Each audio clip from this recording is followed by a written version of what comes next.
You wake up. Something feels different. You try to move, but your body is slower now. The room is quiet, too quiet. You glance around, and suddenly, it hits you. You're old.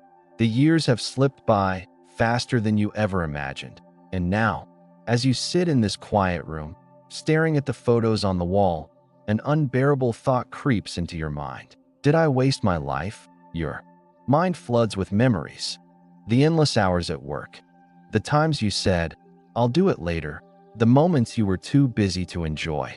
You spent years chasing something, success, money, recognition. But now, standing at the edge of your life, you realize none of it truly mattered. The things you once thought were important, the promotions, the status, the expensive things, now feel meaningless. But what does matter? The warmth of a shared laugh, the peace of a quiet morning, the love of those who walked beside you all along, the simple joys you were too busy to notice. And yet, they are gone now. Regret washes over you. Why didn't I wake up sooner? Why did I wait until it was too late to live the life I actually wanted? But here's the thing. You don't have to wait until the end of your life to wake up. You don't have to learn these lessons the hard way. Because the truth is, most people spend their entire lives asleep. They chase what they've been told to chase. They wait for happiness to come someday. And then, someday never comes. Buddhism teaches that life is impermanent. Everything is constantly changing. Yet we live as if we are exceptions.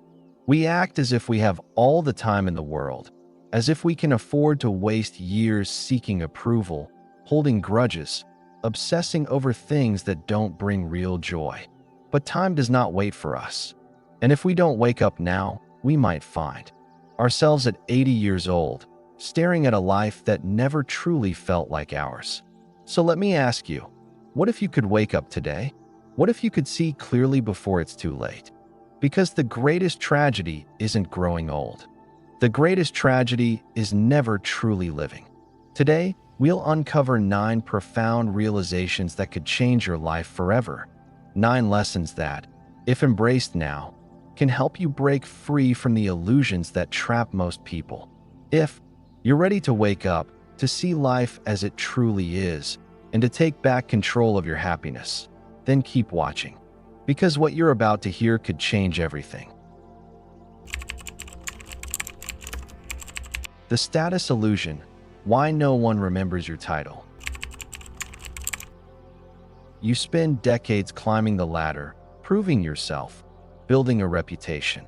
You work late nights, sacrifice weekends, push yourself to the limit, all for a title, a position, a sense of accomplishment. People respect you.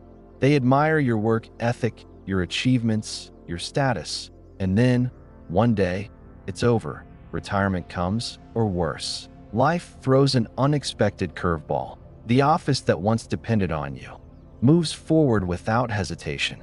Your title, which once commanded respect, is now just a line in a company archive. The calls stop. The emails fade. The world moves on. At first, you tell yourself it's just an adjustment period. But then the silence sets in. The nameplate that once sat proudly on your desk is now buried in a drawer. The awards you worked so hard for gather dust on a shelf no one looks at.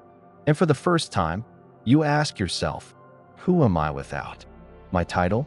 This is the reality that countless people face. The illusion of status is one of the greatest traps of modern life.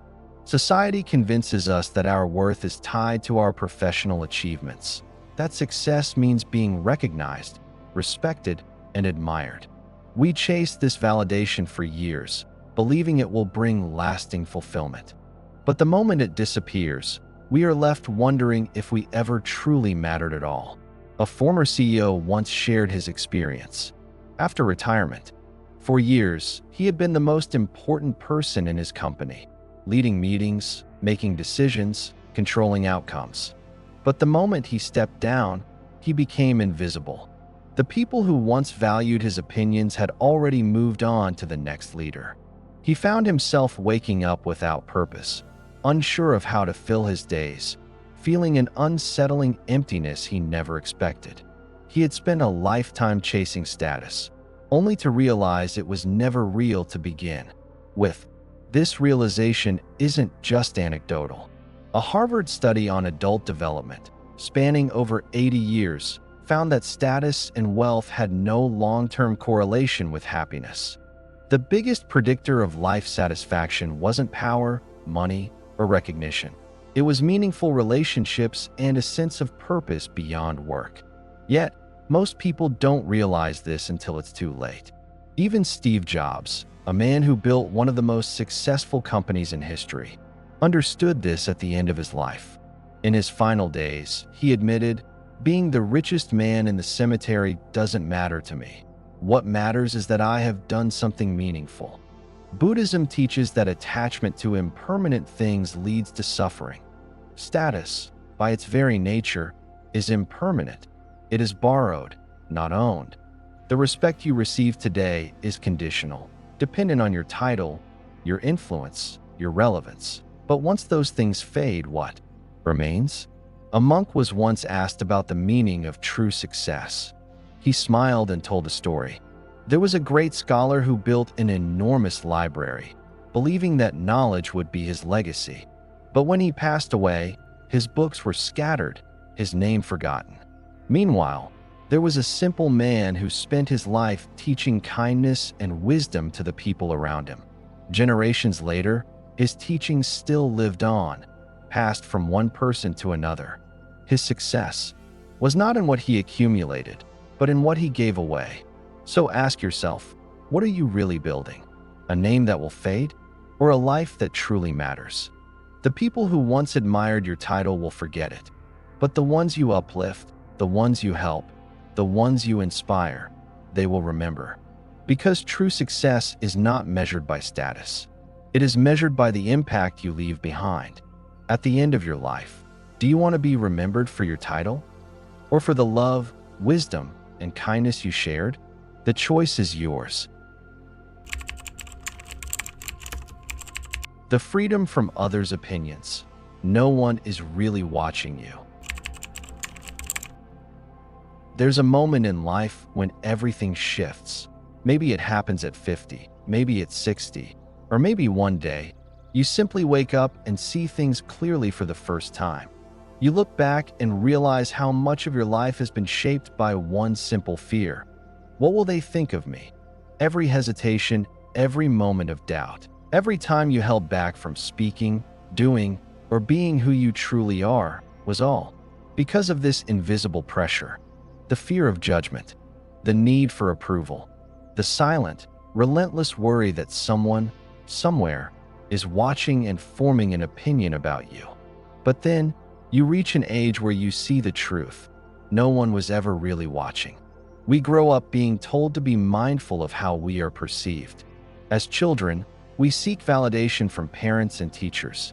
As teenagers, we are desperate to fit in, afraid of being different. As adults, we refine our personalities, our choices, even our ambitions based on what seems respectable, impressive, or socially acceptable. We live not as we are, but as we believe we should be. And yet, while we spend years curating a version of ourselves that we hope will be admired, everyone else is too busy doing the exact same thing. There was once a woman named Eleanor who had spent her whole life carefully constructing the perfect image. She was the friend who always agreed with everyone, the employee who never voiced a controversial opinion, the woman who never wore a dress that felt too bold, never shared a thought that felt too risky, never made a decision that might make others question her. But then, in her late 60s, she lost her husband unexpectedly. In the silence that followed, she realized something heartbreaking. She had no idea who she truly was. She had spent decades trying to be likable, digestible, inoffensive, so much so that she had forgotten what she even liked, what she even wanted. She had been so afraid of what others might think that she had never truly lived for herself. Psychologists call this the spotlight effect, the tendency to believe that others are paying far more attention to us than they actually are. Studies show that we greatly overestimate how much people notice our mistakes, our appearance, our choices. In reality, most people are too preoccupied with their own worries, their own insecurities, their own fears of being judged. The truth is, most people aren't thinking about you nearly as much as you think they are. They are thinking about themselves. Buddhism teaches that the self is an illusion, constantly changing, never fixed. The identities we cling to, the images we try to maintain, the roles we feel obligated to play are all just constructs. Who you are is not defined by how others see you, because their perceptions are always shifting, shaped by their own experiences and biases. The only thing that matters is how you see yourself. Mark Twain once said, 20 years from now, you will be more disappointed by the things you didn't do than by the ones you did. And yet, how many of us are still hesitating? How many dreams have we delayed because we feared looking foolish? How many times have we swallowed our words to avoid disapproval? How much of our lives have we wasted trying to control opinions that were never ours to begin with? There was a retired professor named Richard who had always dreamed of painting. But growing up, he was told that art was not a real career. He followed the logical path, got a degree, built a respectable career, became the man society expected him to be. But he never picked up a paintbrush, not until he turned 70. And when he finally did, something remarkable happened. He didn't care whether his paintings were good or not. He didn't care if they impressed anyone. He painted simply because it brought him joy. For the first time in his life, he was free. So ask yourself this: if no one else's opinion mattered, what would you do differently? How much of your life has been shaped by an audience that never truly existed? And more importantly, what could your life look like if you finally stopped caring? The day you realize that no one is really watching is the day you finally start living. Letting go of grudges. Why holding on to anger is like drinking poison. It starts with a small spark, an argument, a betrayal, a moment of humiliation. At first, you think about it occasionally, but then it settles in your mind, replaying itself over and over like an old film you can't turn off. Days turn into months, months into years, and the anger never truly fades. You tell yourself that holding on to it gives you power, that it reminds you never to be taken advantage of again. But here's the truth you don't want to admit.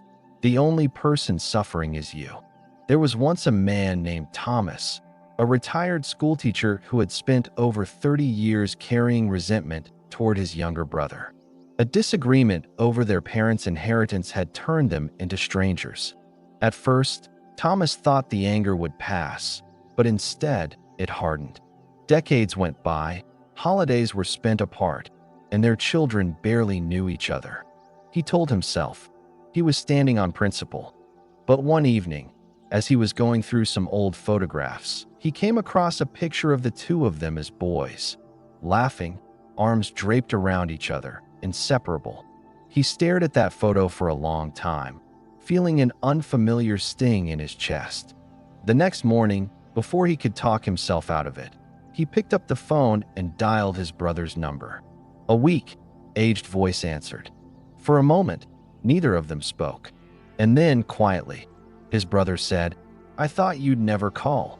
Psychologists call this the rumination trap, the tendency to relive painful experiences in a loop, reinforcing negative emotions instead of letting them go.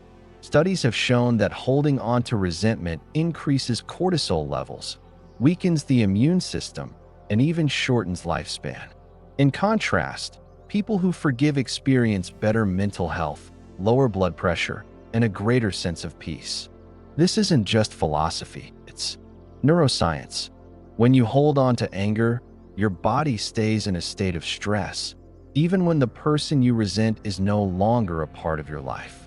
Buddhism teaches that anger is a form of attachment, an illusion that convinces us we are in control when, in reality, it controls us. The Buddha once told a story of two travelers crossing a barren desert. One carried a heavy sack filled with stones, convinced that holding on to them would protect him. The other carried nothing, As the miles stretched on, the first traveler grew exhausted, weighed down by his unnecessary burden. At last, he collapsed, too weak to go on. The second traveler knelt beside him and asked, "Why didn't you just put it down?" Nelson Mandela, after spending 27 years in prison, understood this wisdom deeply.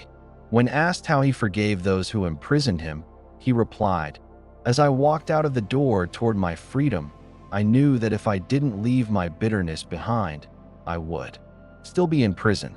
He realized that forgiveness wasn't for the sake of those who wronged him. It was for himself. So ask yourself, how long have you been carrying something you should have put down long ago? How much energy have you wasted nursing a wound that could have healed by now? What would it feel like to finally let go? Forgiveness is not about erasing the past or pretending the pain didn't happen. It's about reclaiming your freedom. It's about choosing to be unburdened. Because at the end of your life, do you want to be remembered as someone who held on to pain, or someone who learned to let go and live in peace? The choice is yours. The empty chase for more. Why happiness isn't in your next purchase. It always starts with a simple thought. If I just had a little more, I'd be happy. A little more money, a little nicer car, a bigger house, better clothes. And so, we chase, we upgrade, we accumulate. Each time, we tell ourselves that this will be the thing that finally brings lasting happiness. But the satisfaction never lasts. The car that once excited us becomes just another way to get from point A to point B. The new phone that felt luxurious now feels ordinary. And the house we dreamed of starts to feel too small, too outdated. So we chase again. More money, more things, more success. But no matter how much we collect, no matter how high we climb, that feeling of enough never seems to arrive. There was once a man named Daniel who spent his entire life chasing wealth. As a child, he had grown up with very little, watching his parents struggle to make ends meet. He promised himself that when he was older, he would never feel the sting of scarcity again. And so he worked. Long hours, late nights, sacrificing time with friends and family to build his empire. By the time he reached his 50s, he had everything he had ever dreamed of. Multiple houses, luxury cars, a lifestyle most people could only fantasize about. But instead of feeling fulfilled, he felt empty. One evening, after finalizing yet another major deal, he sat alone in his penthouse, staring out over the city skyline. He had won the game, but for the first time, he asked himself, what was I even playing for? Modern psychology explains this phenomenon well. Studies on hedonic adaptation show that human beings quickly return to a baseline level of happiness, no matter what external achievements or possessions they acquire. A Princeton study found that once people earn around $75,000 per year, more money does not significantly increase happiness. And yet, most of us continue to chase. Not because we truly need more, but because we've been conditioned to believe that more equals better. Buddhism teaches that attachment is the root of suffering, and nowhere is this more apparent than in our relationship with material things. The more we attach our happiness to what we own, the more we suffer when those things lose their appeal or slip from our grasp. There is a Buddhist parable of a man who spent his entire life collecting treasures, convinced that his riches would bring him security and joy. But when his time came, he realized too late that he had never truly lived. His greatest regret was not what he had failed to acquire, but what he had failed to experience. The love he had neglected, the friendships he had let fade, the simple joys he had overlooked in his pursuit of wealth. Warren Buffett, one of the wealthiest men in the world, famously still lives in the same modest home he bought in 1958. When asked why, he simply said, "If you have enough money to eat well, sleep well, and enjoy life, anything beyond that is just for show." Even those who have more than they could ever spend eventually realize that happiness is not found in things. It is found in how we live. So ask yourself, How much of your life has been spent chasing the next upgrade? How often have you told yourself that happiness is just one more purchase away? And what would happen if you stopped chasing and started appreciating what is already here? Because in the end, it is not the things we own that define our happiness. It is the moments we choose to truly live. The perfectionism trap, the biggest lie that's keeping you stuck. You have a dream, an idea, something you've always wanted to do. Maybe it's starting a business, writing a book, learning a new skill. You feel the excitement, the possibility. But then another voice creeps in. What if it's not good enough? What if I fail? What if people judge me? And so you hesitate. You tell yourself you'll start when you're ready, when you have more time, when you've perfected every detail. Days turn into months, months into years, and still you're waiting. Not because you're not capable, not because you don't have enough talent, but because you are trapped by the illusion that things need to be perfect before they begin. There was once a man named David who dreamed of opening his own cafe. He spent years researching, designing menus, refining every detail. He wanted it to be flawless before launching. But each time he got close to taking the leap, doubt crept in. Maybe I need a little more money. Maybe I should take another business course. Maybe next year. He watched as others around him took risks. Some succeeded, some failed, but at least they tried. Meanwhile, he stayed stuck in the cycle of endless preparation. Then, at 65, he attended the grand opening of a cafe owned by a younger entrepreneur. As he stood in line, looking around at the vibrant atmosphere, he felt a pang of regret. Not because someone else had achieved what he wanted, but because he realized the only thing that had ever stopped him was himself. Psychologists call this perfection paralysis, the tendency to delay action out of fear that the result won't meet an impossibly high standard. Research shows that perfectionists are more likely to struggle with anxiety, depression, and procrastination because they focus so much on avoiding failure that they never allow themselves to grow.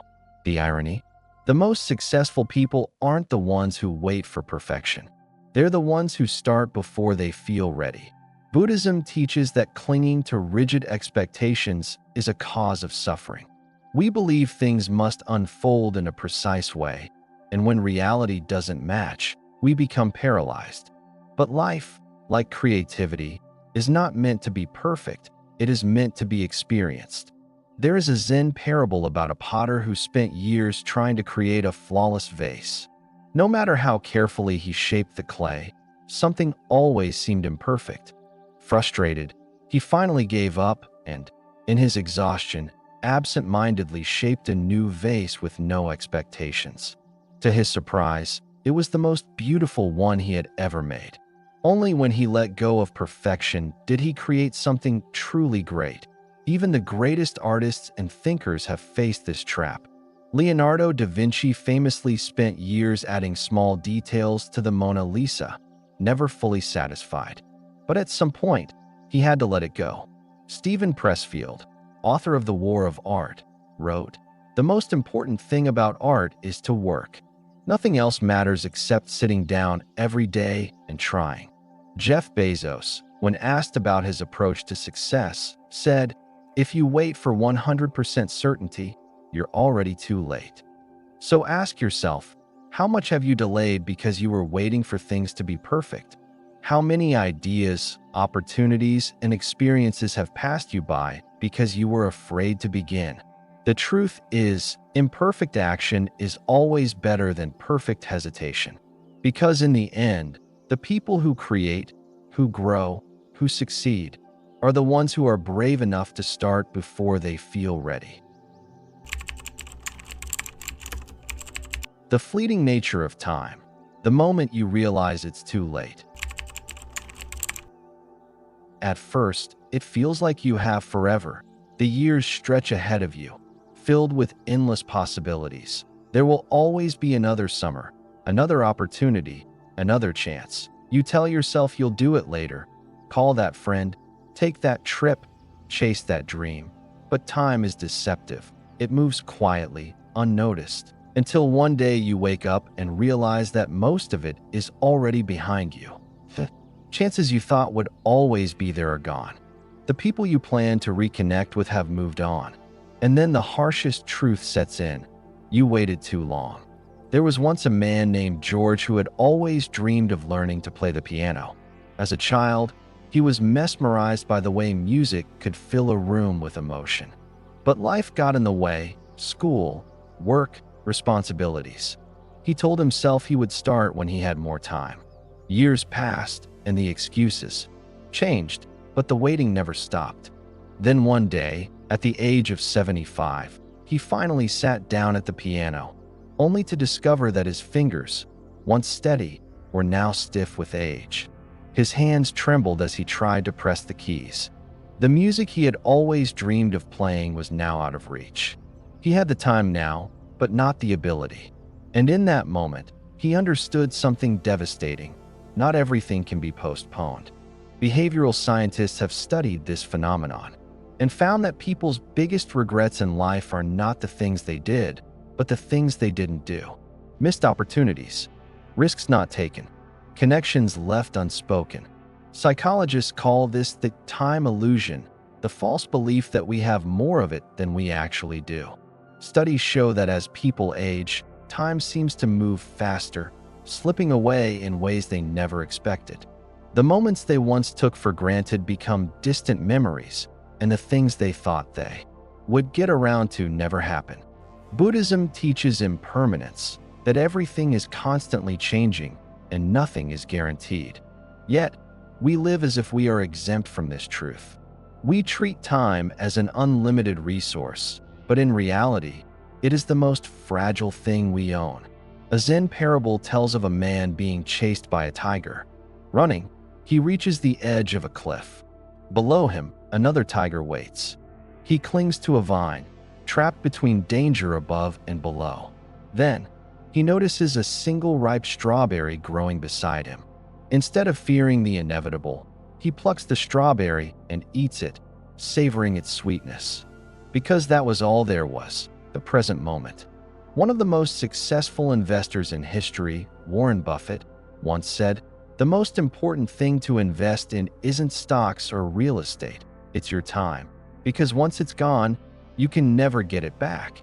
And yet, how many people waste it, assuming there will always be more? So ask yourself, what have you been postponing? What conversations have you been meaning to have? What dreams have you been putting off for a later that may never come? Time is not something you can bargain with. The only moment you ever truly own is this one. And the greatest tragedy is not growing old. It's realizing too late that you never truly lived. Health is the real wealth. You only notice it when it's gone. At first, you don't notice it. You skip a workout here, eat something unhealthy there. You push through exhaustion, ignoring the headaches, the back pain, the stiffness that wasn't there before. You tell yourself you're fine, you're busy, you're working hard, you'll take care of yourself later. But then, one day, something changes. You wake up and realize that stairs feel steeper, that you don't have the energy you once did, that your body, once so resilient, now feels like it's betraying you. And then the real fear sets in. What if I can't fix this? There was once a woman named Linda who spent years juggling work and family. She was the person who always put herself last, caring for her children, staying late at the office, making sure everyone else was taken care of before thinking about herself. She skipped checkups, lived on caffeine, and told herself she would get healthy once life was less chaotic. But life never slowed down.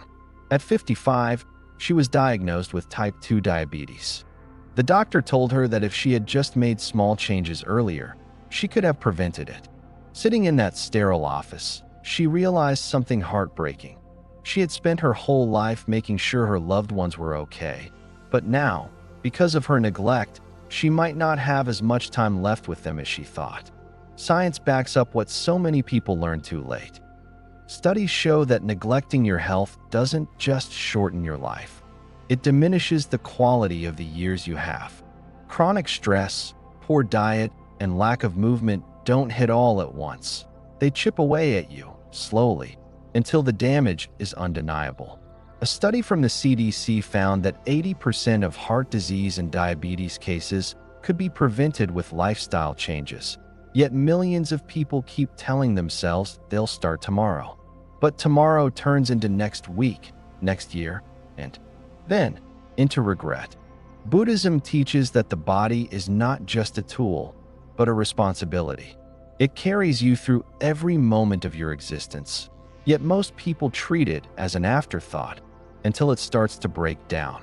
There is a Zen story of a man who inherited a beautiful, powerful horse. At first, he rode it with pride, pushing it harder and harder, convinced it could handle anything. But he never fed it well, never let it rest. One day, the horse collapsed beneath him, too weak to move. And only then did he understand. His greatest asset had been with him all along, but he had taken it for granted. Steve Jobs, one of the most brilliant minds of our time, once said, "All the money in the world can't buy you a healthy body." And yet, people sacrifice their health for success, believing that once they reach a certain level of wealth or status, they can buy their way back to vitality. But no amount of money can undo years of neglect. The richest person in the hospital bed would trade everything just to feel normal again. So ask yourself, how are you treating your body right now? Are you fueling it, strengthening it, respecting it? Or are you taking it for granted, assuming it will always be there for you?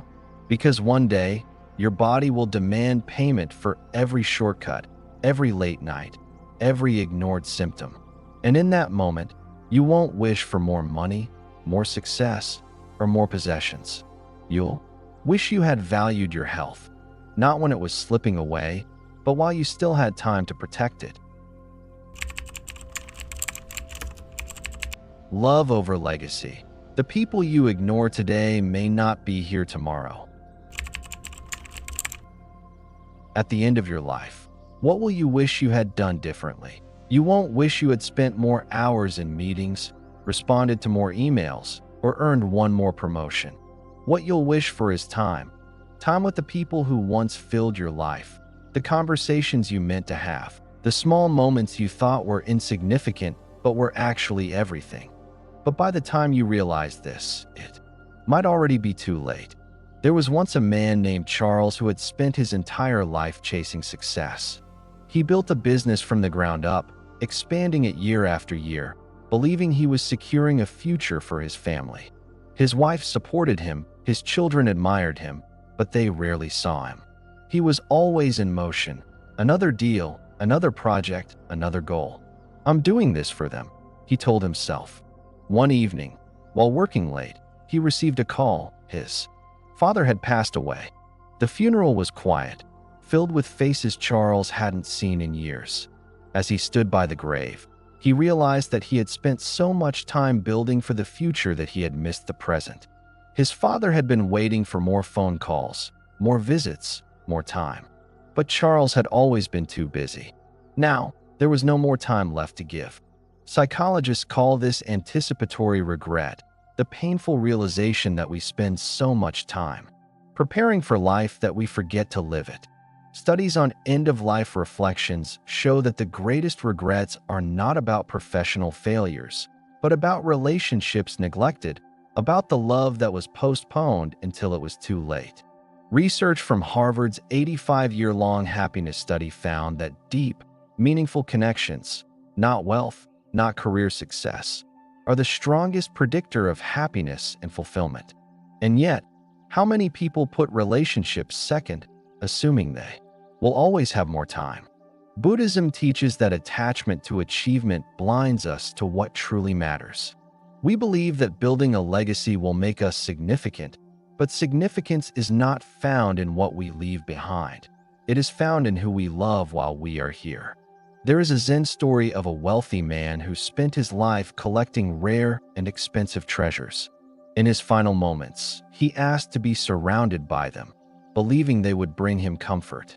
But as he reached out, his hands trembling, he realized they meant nothing. His real treasures were the people who had once been close to him, the ones he had ignored, the love he had failed to nurture. But by the time he saw this truth, he was alone. Steve Jobs, a man who built one of the most powerful companies in history, reflected on this at the end of his life. He once said, "The wealth I have won in my life I cannot take with me. What I can take are only the memories precipitated by love." Even a man who had everything the world defined as success understood that love is the only thing that truly lasts. So ask yourself, who have you been putting off? Who do you assume will always be there? What moments have you been too busy for? Because one day, you will reach for more time, and it will not be there. And in that moment, your legacy won't be the business you built, the money you made, or the status you achieved. Your legacy will be the love you gave, or the love you failed to give. True happiness comes from within. The final realization. You have been chasing happiness your entire life. You chase achievements, relationships, money, success, believing that once you finally get there, you will feel whole. You tell yourself, "I'll be happy when I make 6 figures, when I buy my dream house, when I find the right partner, when I retire." But no matter how much you accomplish, the feeling never lasts. The excitement of a promotion fades. The dream vacation comes to an end. The perfect relationship has its challenges. And so, you chase again, convinced that just one more thing will finally bring the lasting happiness you seek. But then, one day, you look back and realize you spent your entire life running towards something that was inside you all along. There was once a man named Robert who had everything: a successful business, a luxurious home, a lifestyle that others envied. Yet, despite all he had achieved, he often found himself feeling empty, restless, like something was still missing. He traveled the world, bought more things, surrounded himself with people who admired him, but the void remained. In search of answers, he visited a Buddhist monastery. He asked one of the monks, "I have built a life that should make me happy. Why do I still feel unfulfilled?" The monk simply handed him a cup of water and said, "Stir it." Confused, Robert did as he was told. The water became cloudy and unsettled. The monk then said, "Now, be still." As Robert stopped stirring, the water settled, becoming clear again. The monk smiled and said, "Your mind is the same. Stop chasing and clarity will come." Modern psychology confirms what ancient wisdom has long taught. Happiness is not found in external achievements. It is an internal state. Studies show that after a certain point, more money does not make people significantly happier. In fact, research from Harvard's 85-year-long study on happiness found that deep relationships, gratitude, and presence, not wealth or status, are the strongest predictors of life satisfaction. But most people never realize this truth because they are too busy running after an illusion. Buddhism teaches that suffering comes from attachment, clinging to the belief that happiness exists somewhere else. The Buddha once told a story of a man running through the forest, desperately searching for shade. He ran and ran, believing that if he just went far enough, he would find the perfect place to rest. Exhausted, he collapsed, only to realize that the trees around him had always provided shade. He had spent his whole life searching for something that had been there all along. Oprah Winfrey once said, "Be thankful for what you have. You'll end up having more. If you concentrate on what you don't have, you will never have enough." The happiest people are not those who have everything. They are those who have learned to appreciate what they already have. So ask yourself, how much of your life has been spent searching for happiness in places it was never meant to be? What would happen if you stopped chasing and started truly living? Because in the end, the greatest realization is not that happiness was missing from your life.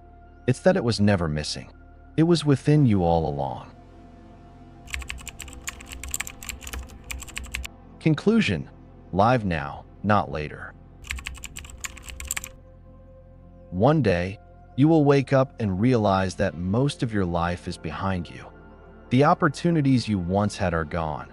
The voices that once filled your world have faded, and the time you thought was endless has quietly slipped away.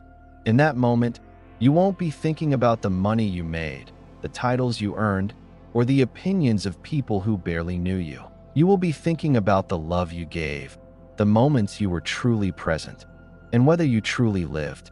We spend so much of life waiting for the right time, waiting to feel ready, waiting for happiness to arrive in some distant future. But happiness was never in the next promotion, the next achievement, the next milestone. It was always in the little things, the laughter of someone you love, the warmth of the sun on your face, the quiet joy of simply being alive. The problem is, we don't realize this until those moments become memories. Buddhism teaches us that life is impermanent, that everything we cling to will eventually change or disappear. But instead of fearing this truth, we can use it as a reminder. If nothing lasts forever, then every moment is a gift. Every opportunity to love, to forgive, to embrace life fully is sacred. The only real mistake is believing we have time. If your life ended today, would you be at peace with how you spent it? Or would you wish for one more conversation, one more embrace, one more chance to be present? The greatest regret is not growing old. It's reaching the end and realizing you never truly lived. Steve Jobs once said, "Remembering that you are going to die is the best way I know to avoid the trap of thinking you have something to lose. Because in the end, you don't take your wealth, your achievements, or your possessions with you. You take the love you gave, the kindness you shared, and the memories you created. So don't wait. Don't let another day slip by while you chase things that will never bring you real happiness. Choose presence over distraction. Choose love over pride. Choose now over someday. Because someday is not guaranteed. The only time you truly have is this moment, right now." If this message resonated with you, don't keep it to yourself. Share it with someone who needs to hear it. And if you want to continue this journey of self-discovery, we have more wisdom waiting for you. Make sure to subscribe so you don't miss what's next. Because this is not the end, it's just the beginning.